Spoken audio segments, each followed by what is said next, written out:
Hi, നമ്മൾ ഇന്ന് ഇവിടെ ഡിസ്കസ് ചെയ്യാൻ ഉദ്ദേശിക്കുന്നത് എന്താണ് മ്യൂച്വൽ ഫണ്ട്, അതിന്റെ സ്ട്രക്ചേഴ്സ് എന്നുള്ളതാണ്. മ്യൂച്വൽ ഫണ്ട് എന്ന് പറഞ്ഞത് ഒരു പ്രൊഫഷണലായിട്ട് മാനേജ് ചെയ്യുന്ന ഒരു നിക്ഷേപ മാർഗമാണ്.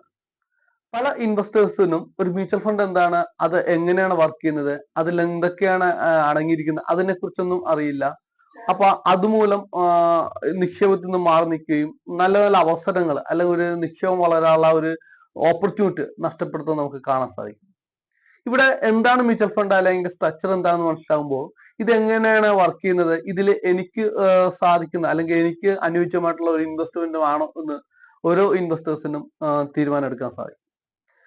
മ്യൂച്വൽ ഫണ്ട് എന്ന ഫണ്ട് ഹൗസ് ഒരു പല ഇൻവെസ്റ്റേഴ്സിൽ നിന്നും ഫണ്ട് കളക്ട് ചെയ്യും. അത് വിവിധമായിട്ടുള്ള സ്റ്റോക്കുകളിലും ബോണ്ടുകളിലും അല്ല മറ്റ് സെക്യൂരിറ്റികളിലൊക്കെ നിക്ഷേപം നടത്തുന്നു. ഇതിന്റെ ഏറ്റവും വലിയ പ്രത്യേകത ഇത് നമുക്ക് വ്യത്യസ്തമായിട്ടുള്ള ഒരു ഫണ്ടുകൾ അല്ലെങ്കിൽ പദ്ധതികൾ ഇതിൽ ഉണ്ട്. അതോടൊപ്പം തന്നെ പ്രൊഫഷണൽ ആയിട്ട് ആ ഫണ്ട് മാനേജ് ചെയ്യപ്പെടുന്നു. ലിക്വിഡിറ്റി ഇതാണ് ഇതിന്റെ മെയിൻ ആയിട്ടുള്ള ഒരു സവിശേഷതകൾ. കാരണം ഇത് ഇന്ന് ഇന്ത്യയിലെ ഏറ്റവും പ്രചാരമായിക്കൊണ്ടിരിക്കുന്ന ഒരു നിക്ഷേപ മാർഗം കൂടിയാണ് മ്യൂച്വൽ ഫണ്ട് എന്നുള്ളത്. ഇതിന്റെ മെയിൻ സ്ട്രക്ചേഴ്സ് ആയിട്ട് നമുക്ക് പറയാൻ സാധിക്കുന്നത് 5 ഇതാണ്. ഒന്ന് ഇൻവെസ്റ്റേഴ്സ് ആണ്. കാരണം ഇതിൽ പണം നിക്ഷേപിക്കുന്ന വ്യക്തികളെയാണ് നമ്മൾ സൂചിപ്പിക്കുന്നത്. രണ്ടാമത്തത് ഫണ്ട് ഹൗസ്, ഒരു മ്യൂച്വൽ ഫണ്ട് സ്ഥാപനം നടത്തുന്ന അല്ല മ്യൂച്വൽ ഫണ്ട് നടത്തുന്ന സ്ഥാപനത്തെയാണ് നമ്മൾ ഫണ്ട് ഹൗസ് എന്ന് പറയുന്നത്.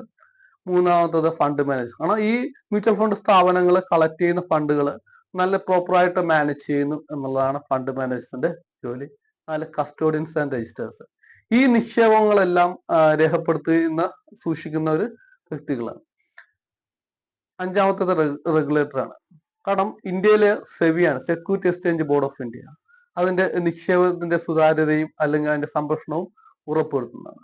കാരണം ഇത്രയും എലമെന്റ്സ് അല്ലെങ്കിൽ ഇത്രയും സ്ട്രക്ചേഴ്സ് അടങ്ങിയതാണ് ഒരു മ്യൂച്വൽ ഫണ്ട് ഇൻവെസ്റ്റ്മെന്റ് എന്നുള്ളത്.